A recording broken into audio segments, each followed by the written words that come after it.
তো hi friends, welcome back to my channel ডালিয়া রিমসে তোমাদের সকলকে ওয়েলকাম জানিয়ে আজবার একটা নিউ ভিডিও নিয়ে চলে আসলাম। তোমরা সবাই কেমন আছো? আশা করছি ভালো আছো, আমিও ভালো আছি। দেখতে থাকো আজকে একটা নতুন ভিডিও। কৃষ্ণকালী মায়ের আরো একটা সুন্দর ভিডিও নিয়ে চলে আসলাম তোমাদের সামনে। তো ভিডিওটা সবাই দেখো। আজকে কিন্তু তোমাদের সাথে অনেক কিছু তথ্য তুলে ধরবো, তোমাদের সেগুলো জানা প্রয়োজন, দেখা প্রয়োজন, তাই বলবো পুরো ভিডিওটা দেখো, কেউ স্কিপ করো না। আর ভিডিওটা চলো শুরু করি। আর কি নিয়ে করব সেটা তো তোমরা টাইটেল আর থাম্বনেল থেকে বুঝে কালকের গেছো, ভিডিও তো তোমাদের পুরো সাথে ভিডিওটা শেয়ার তোমরা করছি। দেখতে থাকো। তো কালকে ছিল মঙ্গলবার, আর এটা হচ্ছে মঙ্গলবারের ভিডিও। তো তোমাদের সাথে সেই ভিডিও ক্লিপই শেয়ার করব যে মঙ্গলবার দিন এক ভক্ত গেছিল কৃষ্ণকালী মায়ের মন্দিরে অনেক সমস্যা নিয়ে, অনেক রকম সমস্যা তার শরীরের মধ্যে ছিল।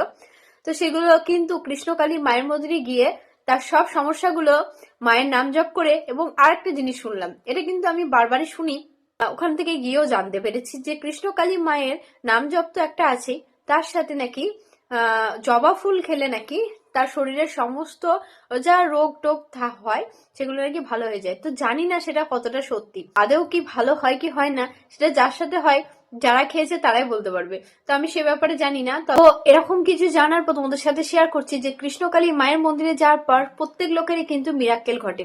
প্রত্যেক ভক্তরা কিন্তু বিভিন্ন রকম ভাবে বিভিন্ন সমস্যা নিয়ে কৃষ্ণকালী মায়ের মন্দিরে আসার পর সেই সমস্যা কিন্তু সমাধানও হয়ে যায় কৃষ্ণকালী মায়ের নাম জপে আর কৃষ্ণকালী মায়ের মন্দিরে এসে ত্রিশূল ছোঁয়ানোতে।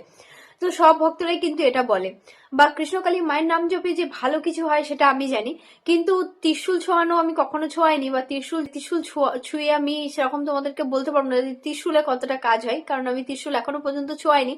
তবে শুনেছি সব ভক্তের মুখে ত্রিশূল ছোঁয়ালে নাকি সেই মানে কোনো সমস্যা নিয়ে আসার পর ত্রিশূল ছোঁয়ালে নাকি সবকিছুটা ভালো যায়, এমনকি পজিটিভ এনার্জি পায়।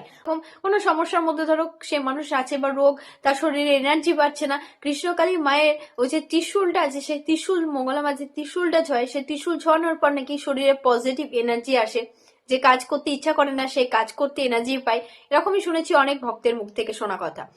তো আজকে আবার শুনলাম যে জবা ফুল খাওয়ার পর আর কৃষ্ণকালী মায়ের ত্রিশূল ছোঁয়ানোর পর এক ভক্তের পুরোপুরি ভাবে সব মানে যে প্রবলেম গুলো তার শরীরের মধ্যে ছিল সব থেকে সে মুক্তি পেয়ে গেছে, সব সমস্যা তার দূর হয়ে গেছে, সবকিছু থেকে সে এখন ভালো আছে। তাই মায়ের মন্দিরে এসেছে মাকে পুজো দেওয়ার জন্য। চলো সেই ভিডিও ক্লিপ তোমরা দেখে নাও, তারপর তোমাদের সাথে আরো অনেক কথা শেয়ার করবো। তারপর এই নিয়ে 4বার আসা হলো আমার এখানে। আর যখন পুরোনো বাড়িতে মন্দির ছিল তখন গিয়েছিলাম, তখন জন্ডিস হয়েছিল, জন্ডিস ঠিক হয়ে গেছিলো, আমি ত্রিশূল ঠুকে টিকে দিয়েছিলাম আর দুটো জবা ফুল করে খেতে বলেছিলাম, খেয়েছিলাম। তারপর আবার নতুন জবা যখন শিখতে হয় তখন আমার কিডনির সমস্যা দেখা যাচ্ছিলো, তখন আমি আবার ত্রিশূল লাগিয়েছিলাম, বলেছিলাম জবা ফুল কন্টিনিউ খেতে হবে। আমি কন্টিনিউ খেয়েছি, এখন রিপোর্ট ঠিকঠাক এসেছে। আর তখন মানত করেছিলাম যে ঠিক হয় মাকে 3টে শাড়ি নেবে, সেই 3টে শাড়ি। তো এই ভক্তের কথাই তোমাদের সাথে শেয়ার করছিলাম যে এত কিছু রোগ হওয়ার পর ত্রিশূল ছোঁয়ানো আর জবা ফুল খাওয়াতে উনি ভালো আছেন। তো তোমাদেরকে সেই ভিডিও ক্লিপ আমি দেখাবার চেষ্টা করলাম। আর কৃষ্ণকালী মা দেখো জাগ্রত, সেটা আমি সবসময় বলবো। ভগবান তো জাগ্রত, ভগবানকে কখনোই মানে আমি বলতে পারবো না যে ভগবান জাগ্রত নয়, কারণ আমি সবসময় ভগবান বিশ্বাস করি আর ভগবান তো আছেন। তবে ত্রিশূল ছোঁয়ানোটা আমি বলতে পারবো না যে ত্রিশূল ছোঁয়ালে কতটা কাজ হয়, তবে সব মানুষ যখন বলছে নিশ্চয়ই তখন কাজ হয়। নিশ্চয়ই যখন এতগুলো মানুষ যখন ত্রিশূল ছুঁয়ে উপকার পেয়েছেন বা জবা ফুল খেয়ে উপকার পেয়েছেন, তখন নিশ্চয়ই হয়তো কোনো কাজ হয়। আর মেন কথা হচ্ছে ঠাকুর যদি জাগ্রত হয়, ভগবানকে যদি বিশ্বাস করে, ভগবানের নাম যদি জপ করে, অটোমেটিকই সব মানুষই ভালো হবে বা ভালোর পথে যাবে। তো সেখানে ত্রিশূল ছুঁয়ে যে কাজটা হয়েছে বা জবা ফুল খেয়ে হয়েছে এরকম কিন্তু আমরা বলতে পারবো না। কারণ ভগবান যদি জাগ্রত হয়, ভগবান তো জাগ্রতই, কিন্তু ভগবানকে যদি সঠিকভাবে ডাকা যায় আর যদি বিশ্বাস করা যায়, তাহলে কিন্তু আমরা কিন্তু ভগবানের দেখা একদিন না একদিন ঠিকই পাবো। তবে এত মানুষ যখন সবাই তো আর ধরো মনের ভুল বলতে পারবো না আমি, কারণ এত মানুষ যখন এসে কৃষ্ণকালী মায়ের মন্দিরে এসে যখন উপকার পাচ্ছে বা মঙ্গলা মা যে ত্রিশূলটা ছোঁয়ানো, সেই ত্রিশূলটা ছুঁয়ে বা জবা ফুল খাওয়াতে ভালো হচ্ছে, তখন নিশ্চয়ই এর মধ্যে কোনো না কোনো তো কিছু না কিছু তো আছেই। তো সেটাকে আমি জোর গলায় কিছুতেই বলতে পারবো না। তবে আমি ঠাকুরকে খুবই বিশ্বাস করি আর কৃষ্ণকালী মা যে জাগ্রত সেটাকে আমি মানি, কারণ ঠাকুরের নাম জপ করলে উপকার হয় এটা আমি জানি। তবে আমি কখনোই ত্রিশূল ছোঁয়াইনি, জানি না ত্রিশূলের কি মাহাত্ম্য আছে বা ত্রিশূলের কতটা ক্ষমতা, সেটা আমি বলতে পারবো না, জানি না। আর সেটা একমাত্র জানেন হচ্ছে ভগবান, আর হচ্ছে জানেন মঙ্গলা মা, আর জানেন ভক্তরা। তো বাকিটা আমি কিছুই বলতে পারবো না ত্রিশূলের ব্যাপার নিয়ে। তবে কৃষ্ণকালী মা জাগ্রত, এটা আমি সবসময় তোমাদেরকে বলবো। ভগবান জাগ্রত, যে কোনো ভগবানকে তুমি ডাকো, ভগবান কিন্তু জাগ্রত। তুমি একটা পাথরকে পুজো করো, পাথরকে যদি তুমি মনের ভক্তি দিয়ে প্রত্যেক দিনই পুজো করো, সে পাথরকে ফুল জল দিলে পাথরটাও কিন্তু একসময় জাগ্রত হয়ে যায়। তো সেখানে ভগবান তো জাগ্রত, সেটা আমি সবসময় মানি। তবে ত্রিশূলটাকে আমি বলতে পারছি না এখন কতটা জাগ্রত, কতটা সত্যি, কিন্তু ভগবান জাগ্রত। ভগবানকে আমি প্রচণ্ডভাবে মানি, আর প্রত্যেকটা ঠাকুরকে আমি প্রচণ্ডভাবে বিশ্বাস করি। ভগবানকে ডাকলে কোনো না কোনো সময় ভগবানকে ঠিকই পাওয়া যায়। আর মন থেকে সবসময় যে আমার ভালোর সময় আমি ডাকবো, মানে আমি যখন বিপদে বললাম তখন আমি ডাকলাম ভগবানকে, বিশ্বাস করলাম, রোগ হচ্ছে আমার একটা, সেই সময় আমি ভগবানকে খুব করে ডাকলাম, তারপর ভালো হয়ে গেল, তারপর ভগবানকে আর মনেই রাখলাম না, সেরকম না। প্রত্যেক দিনই ভগবানকে ডাকতে হয়। আমাদের জীবনে আপস অ্যান্ড ডাউনস তো আছেই, দুঃখ কষ্ট সবই থাকে। তো দুঃখের মাঝে যখন আমি ভগবানকে ডাকছি, আমার সুখের মাঝেও আমি ভগবানকে ডাকবো। প্রত্যেক সময়ে আমি মনে করব যে ভগবান ছাড়া আমার জীবনে আর কিচ্ছু নেই। তো ভগবানকে ডাকতে ডাকতে কোনো না কোনো সময় তুমি ভগবানের দেখা বা ভগবানের কোনো তুমি ইঙ্গিত ঠিক বুঝতে পারবে। সবাই তো আর ভগবানকে চোখে দেখতে পায় না। যে ধরো তুমি কোনো একটা সমস্যার মধ্যে আছো, সেই সমস্যা থেকে তুমি যদি সুন্দরভাবে বেরিয়ে যেতে পারো, তখন তুমি বুঝতে পারবে ভগবানের আশীর্বাদই তোমার সব কিছুটা হয়েছে। তো ভগবানকে সবথেকে মেন বিশ্বাস করা উচিত।